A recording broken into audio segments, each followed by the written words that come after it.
contrary to what it might seem like in the culture, especially right now, I just wanted to remind you that there is, in fact, no faith police. And you do not get an F in the subject of faith because you have doubt and uncertainty and questions.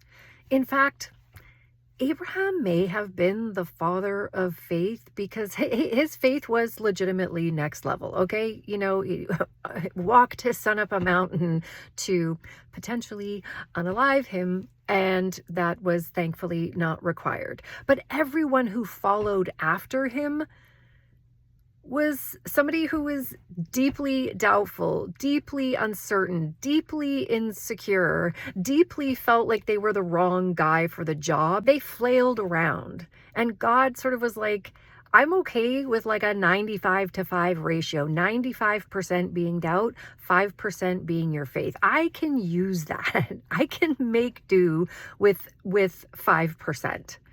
Why do you think he told the story of a mustard seed? God's like, I can use 5 loaves and 2 fish. I can use a mustard seed. I can use whatever you have to throw at this thing. I'm pretty good at my job.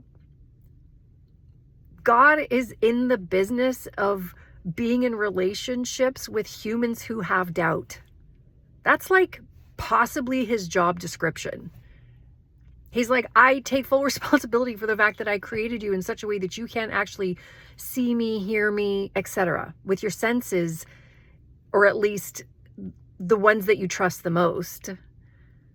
So I'm just going to partner with you in this relationship you have with your doubt. And as Stephen Furtick once said, we call him Doubting Thomas, but he's actually Honest Thomas.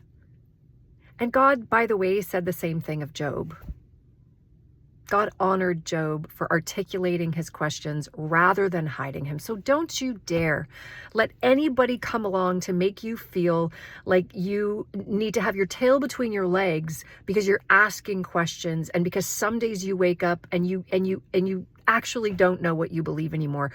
God isn't the one with a problem with that. People are. Your doubt sometimes threaten their faith, but if you look closely, those are oftentimes the people that see God like a slot machine.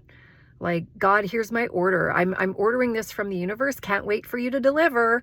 And if you come along with your doubt, they're afraid that you might rub off onto them. So just maybe smile and nod when some people want to make you feel like your faith doesn't get a pass.